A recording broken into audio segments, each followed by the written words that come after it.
Welcome to the Leaders in Payments podcast, where we talk to C-level leaders from across the payments landscape. We'll be discussing the products and services that impact the payment space today, as well as trends and predictions for the future of payments. We will also hear stories from our guests about their journeys to the top. Hello, everyone, and welcome to the Leaders in Payments podcast. I'm your host, Greg Myers, and on today's show, we have a special guest, Shai Stern, the CEO and co-chairman of CheckAlt. So, Shai, welcome to the show. Thank you, Greg. Appreciate you having me. Absolutely. So why don't we start off by having you tell a little bit about yourself, maybe where you're from, where you grew up, where you went to school, a few things like that. Sure. I grew up in Teaneck, New Jersey.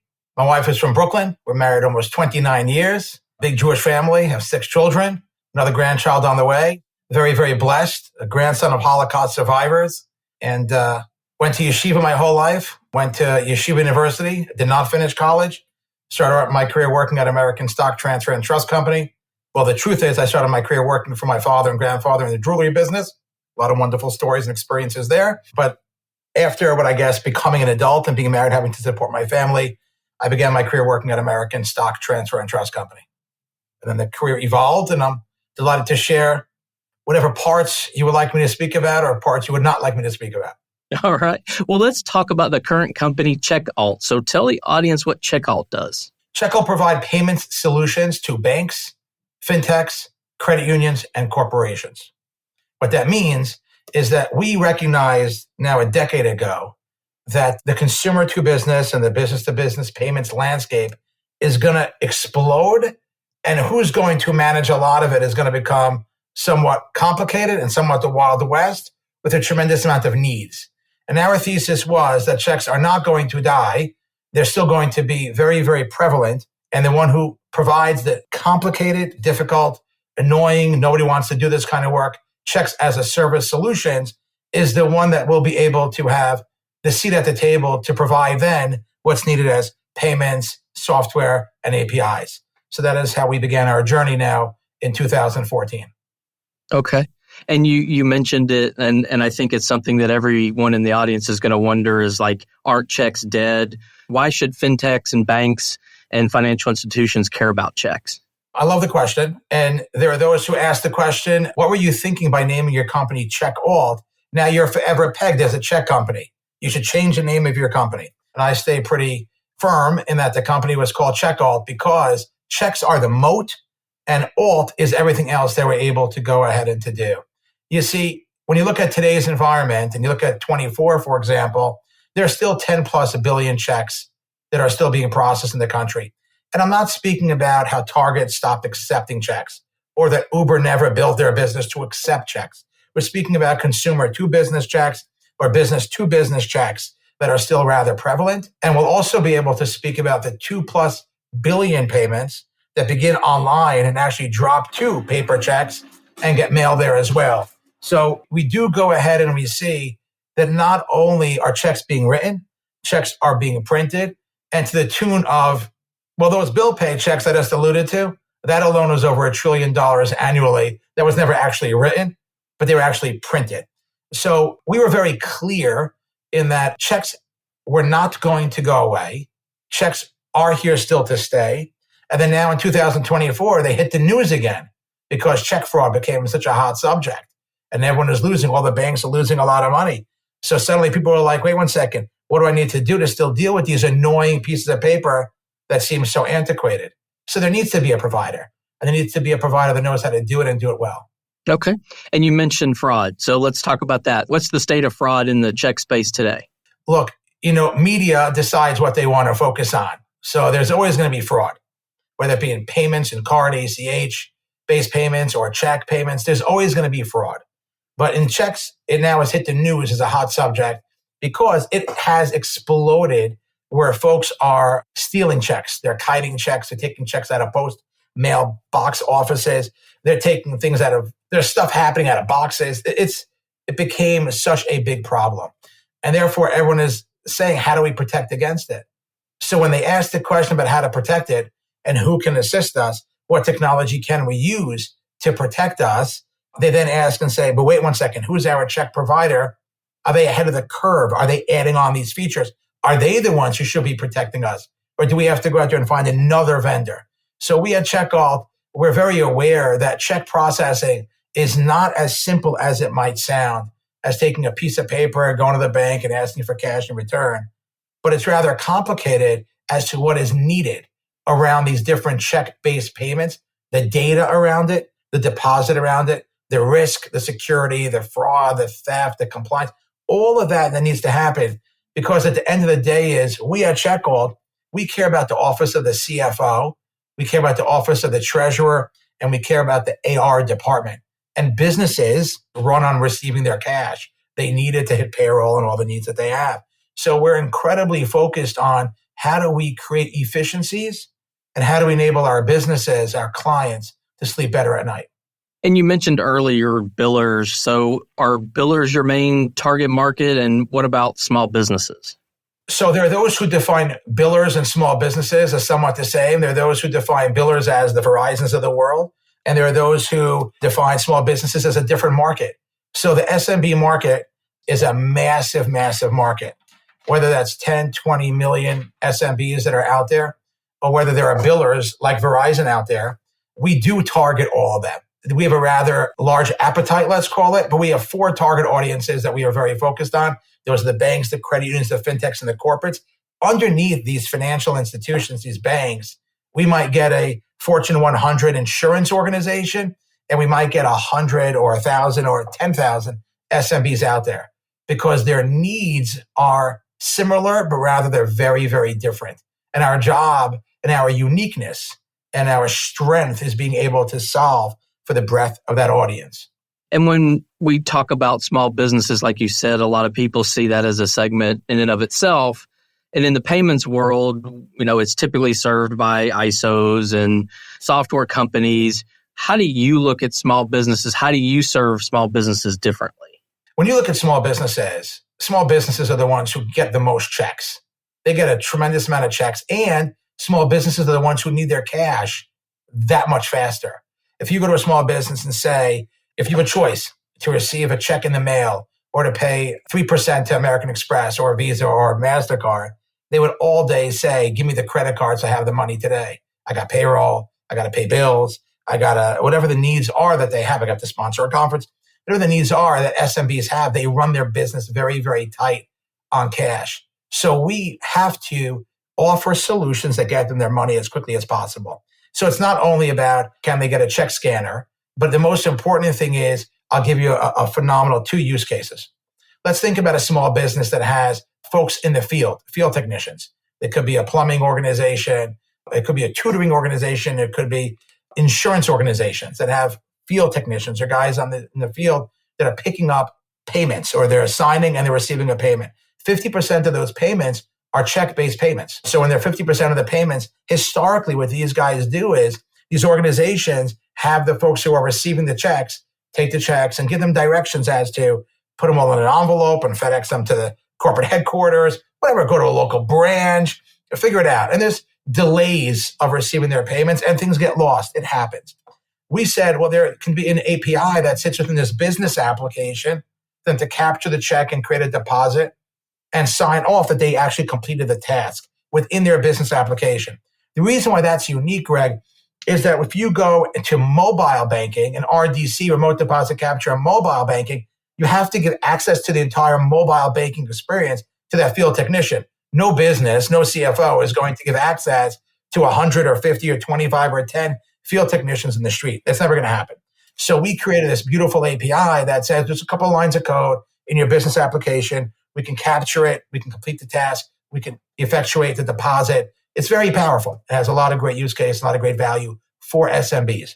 The other solution that I was alluding to, Greg, about keeping the bill pay checks online for SMBs, that is the most important thing, especially because they don't even know there is a solution out there for them to be able to take the bill pay checks out of the system. They don't even know there is an alternative. And why are they getting a check that's printed versus, wait 1 second. What's also, I'll pause there and we could break down some of the other difficulties around those use cases. But for SMBs, the needs in receiving their cash quicker is even that much greater. Well, let's talk about some of those other needs of billers and other target markets you have. Industries that we enjoy and that we focus on are property management, healthcare, organizations, government, municipalities, utilities, higher education. These are all high receivers of checks, where the checks that they receive is north of 50%. Now, the challenges that they have is not only receiving checks, is that historically they have a check provider, they have an ACH provider, a card provider, then they have a whole other team reconciling all this AR. And I see as you shake your head, you can only imagine that in businesses, the AR department does not get the same love and attention, appreciation as the technology team does. For sure not as what the sales team does, and for sure not what the client experience team does. The AR department is expected to magically have cash appear in the bank, and how that all happens is it should just occur. No one's actually taking the time to understand the process sitting inside of it until it's broken. So we think about these things and we think about the different needs of this AR department. We think about how they struggle and we say, wait 1 second, if we can solve, remember I alluded to it at the beginning, checks are our moat. We just know that checks are the beginning. But if we can give one solution that enables the AR office, the office of the CFO, to have in one place, one software that can handle the checks, the different APIs into the ERP systems that they need, ACH and card-based payments in one place, that's tremendous value for these organizations. So what would you say differentiates your company from your competitors out there? Well, I guess we could begin by asking who the competitors are, but we could leave that out there to who the competitors are, because most folks who are going to be listening to this podcast can imagine who those competitors are. Now, what's unique about us, because I'm never going to say anything but about our strengths, never about a weakness that might be perceived about somebody else. I only speak about our strengths. First, our strengths are we answer the phone, period. We answer the phone on the first ring. And as big as our company has become and as big as we would like it to become, the staff that we have put into this organization and the training that we have and the leadership that we have here, everyone is aligned about that customer service and bespoke customer service is tantamount to this industry. Number one, where there are many things that we hope that we can automate or use ChatGPT or AI or automation. At the end of the day, we all can agree that businesses are built on people and people buy from people and people enjoy people. And when things work, they don't need to talk to anybody. But when things go south or they need help or they need to understand or whatever it might be, we need to make sure that our organization has bespoke, top of the line customer experience. Now, customer experience, Greg, goes across the entire organization. It goes from meeting us through a sales process, continuing to learn about us through a demo, how we engage through contract negotiations and discussions, how we focus very strongly on making the implementation process seamless. It's complicated. We all can agree in payments that implementation processes can become cumbersome, can become tedious, multiple parties involved. Our team is led by a phenomenal leader who has a decade, almost 20 years experience in leading implementations that looks at how do we automate, how do we take care of the customer. We understand that changes are difficult and they're new, to client experience, to then understanding the different players that we interact with in our sphere of business, the core providers, the different banks that we interact with. And everybody is more or less under-resourced today, everybody. So our ability to differentiate by bespoke customer service and experience is going to win. Do I want to be known as the low-cost provider of check processing? Absolutely not. It's no value. There are others who attempted to become the low-cost check provider, and they are now with $2 billion worth of debt and struggling. So everybody wants to see us succeed. We want to be the right provider that is a true partner for our clients. So I think that our client experience, how folks navigate through us, how we navigate through them, how we spend the time to understand what their needs are, I think really differentiates us. I think definitely, at least from my experience in this industry, that's an area that is definitely where someone like you guys can obviously differentiate. I think there's a huge opportunity there, to your point, versus being the low-cost provider, which we know that race to zero is never a winning strategy for anyone. Over the years, I used to say to people, my cell phone number is on the website. You can email, text me, call me anytime. And then my executive team, they told me, I said, you can't do that. You're the CEO, but I still love to advertise that I love to be reachable. I love to be available, and I love folks to feel they can reach out to me. But the truth is our team has scaled really beautifully with great folks who've come out of the top organizations in this country that I'm incredibly proud of what they are achieving, how our customers are viewing us, and how our place in the market is continuing to grow.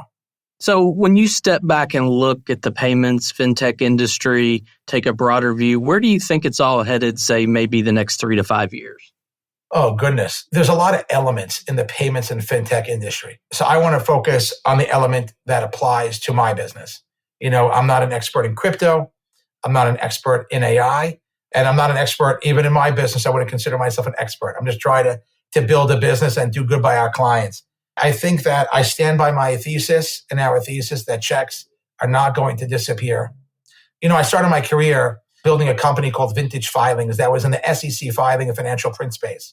And at that time, I recall there was a corporate securities attorney who went to my dad at the synagogue in Teaneck, New Jersey, and said, your son dropped out of college. He's going to the SEC filing business. He's competing against Merrill Bound and Donnelly. They're billion-dollar behemoths. Let him go back to school. He's never going to succeed. Because one day the SEC is going to wake up and say they don't need Edgar filings anymore. They use Microsoft Word or Adobe PDF, and he's done. And those guys will always succeed, and he's done. So my dad, may he rest in peace, he said, look, I can't control him. I would have preferred he stayed in school. But if I was a betting man, he's going to be okay. And fast forward, we had that business for quite some time. We built it to 5,000 clients. We sold it in 2007. Fast forward to today, 2024. The SEC, the process is exactly the same. Nothing has changed. So here, what's going to change is not that checks are going to decrease in C2B or B2B. They're not going to decrease. They might go down a little bit, maybe, because habits are very hard to break. Behaviors are very hard to change. But most importantly, you have these bill pay checks. That's $1 trillion. Now, what's happening, which is why the business is going to be needed more to look at what CheckAlt is offering, is that our cloud-based software, the APIs that we have and that we are creating, our attention to the multiple use cases about how businesses need to deal with their receivables is our focus. The breadth of our solutions. So the market in AR functionality, that's the market I'm going to focus on in 3 to 5 years, is going to demand better APIs. It's going to demand a better user experience. It's going to demand that the technology looks pleasant on the eyes. And I promise you, they're going to demand one login. If you look at the legacy systems, they have to log in after 1 and 2 and 3 and 8. It's not acceptable. And what's also going to happen in 3 to 5 years is that if you look at the treasury organizations at financial institutions, and this is just a truth, most of these organizations at financial institutions are approaching retirement, or if not, they are retiring. And the way they've done it is not the way it's going to continue to be done. And in order for this to be done well, financial institutions, treasury departments, credit unions, fintechs, corporates are going to have to learn how to engage those who are younger and how to adapt to the way they are comfortable in working in order for the receivables to come in. And the younger generations will not tolerate anything else but wisdom, automation, better user experience, cloud-based, quick moving, right? Now, the unfortunate thing, they're going to have to still be stuck dealing with the postal service. But anywhere else that there can be an improvement, they're not going to ask for it. They're going to demand it. And you're going to see that in 3 to 5 years, demanding excellence in experience and user interfaces and APIs. That's where this business is going. Whoever delivers that wins. You don't deliver that, you're going to struggle. I would agree with you. We've had several guests on over the last 6 months or so that have talked about sort of that same kind of philosophy of, aging employees who are okay with friction in any kind of process to younger millennials who are moving into management and leadership roles. They're not going to allow that. That's just not in their DNA. I mean, you've got people who grew up with nothing but a cell phone and never hardly even use a computer. What do you think they're going to do when they get into these leadership roles? They're going to expect everything to be simple, frictionless, easy.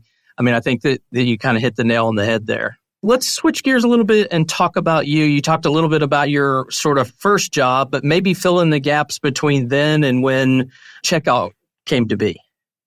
I started my career working at American Stock Transfer and Trust Company, built a business, was instrumental in building a business for them called AST Stock Plan that administered stock benefit plans. At that time, stock options were the buzzword. Many of the startups were most of the employees wanted stock instead of cash.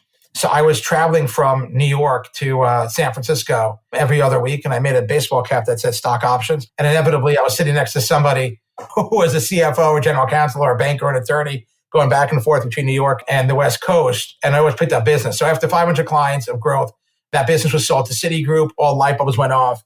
And I said, if I could just find a service that I can sell into publicly traded companies. So I started Vintage Filings with a partner of mine named Seth Farman. And we just hustled. We said we could do this better, faster, and cheaper. You see, in that business, better, faster, and cheaper worked because the incumbents were just charging exorbitant fees. They had set expenses that were just nuts. So we said we could do it in 5,000 clients later. We sold it to PR Newswire's parent company, United Business Media. Great experience. We said, what's next? Went into the entity formation business, realizing that the last mile in entity formation was that folks are going to their attorneys or then outsourcing the last piece to CT Corp or CSC Corp. And we said we could become that agent of service in that last piece. So we took over a small company. We expanded them from 3 states to all 50 states within 30 days. An amazing experience. 8 years later, 40,000 clients. We sold it to Wolters Kluwer, who was the biggest player in that industry. We said, what's next? And we went into the background check business and recognized that in due diligence or background checks on transactions, on deals, everyone is using 2 incumbents. We said we could do that better, faster, and cheaper, put some technology in there. So we started to go and we hired a great young sales guy and he did very, very well. Got our company up a little bit. COVID came and crushed the company, crushed it. We were down 90% overnight. Definitely were afraid what was going to occur. I was sick for 12 days, lost 20 pounds in 12 days, got out of bed and said to my partners, we need to make 4 pivots. Boom, boom, boom, boom. And literally in the next 2 weeks after those 4 pivots, the company exploded. I'm talking about space shuttle growth. We attracted some of the biggest names in the world, like Goldman and KKR and Apollo and Blackstone, BlackRock, and Andreessen Horowitz, just some phenomenal names. And then we sold it into a private equity firm in the Bay Area. And one of the main reasons we sold that business was because I had to focus all my attention on CheckAlt. I wanted to go all in on CheckAlt. We made our first acquisition in CheckAlt in 2014, another one in 2016. We bought a cloud-based software platform in 2020. And I said to my wife, we were living in Los Angeles then and for 15 years. And I said, if we move back to New York, I'll be able to hire the best team possible to upgrade and take us from where we are today to our next beautiful stages of growth.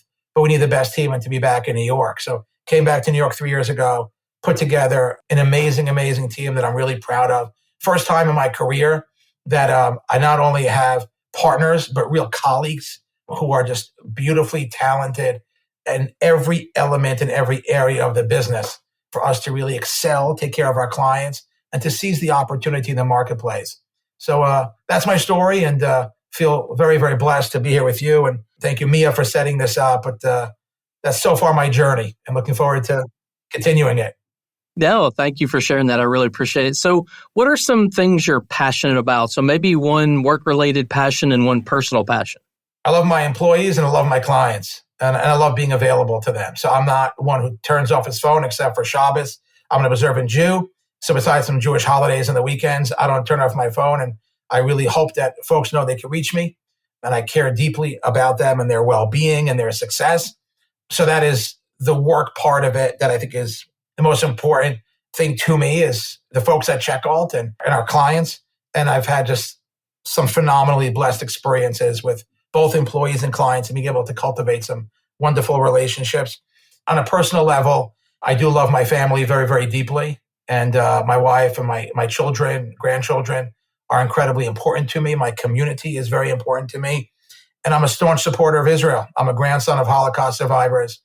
My mom and my siblings, my married daughter live in Israel. We have an apartment in Israel. My grandfather fought in the War of Independence in Israel after the Holocaust. My nephews fought in the Israeli army. So I just have an incredible desire to see good by all and to see peace and to see calmness reign again. That stuff touches my heart in a very, very big way. Well, I appreciate you sharing that. So if someone came to you, maybe they just graduated from college or maybe they're changing careers and they say, hey, Shai, I'm interested in working in the payments or fintech space. What advice would you give them to be successful in payments? Oh, I love that question. I would tell them to be a student. When you begin your career, you need to be a student. There was a wise man who told me when I started my career, don't leave your first job for 5 years, even if it looks really good elsewhere.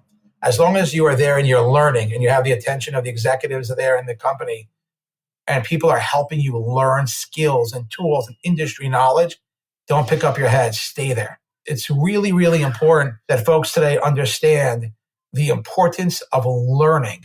Success can happen any given moment within your career. There's always ample opportunity to be successful. But if you can learn skills and tools, interpersonal skills, in knowing how to care for another colleague, knowing how to sense how another colleague is doing, knowing how to support other colleagues on projects, being a true team player, a collaborator, knowing that if you give, you're going to get back that much more over time. Don't worry about your own career at the beginning. Worry about being a contributor and being one who learns. And the last thing I will say is check in early, stay late. Know that anybody can come from 9 to 5.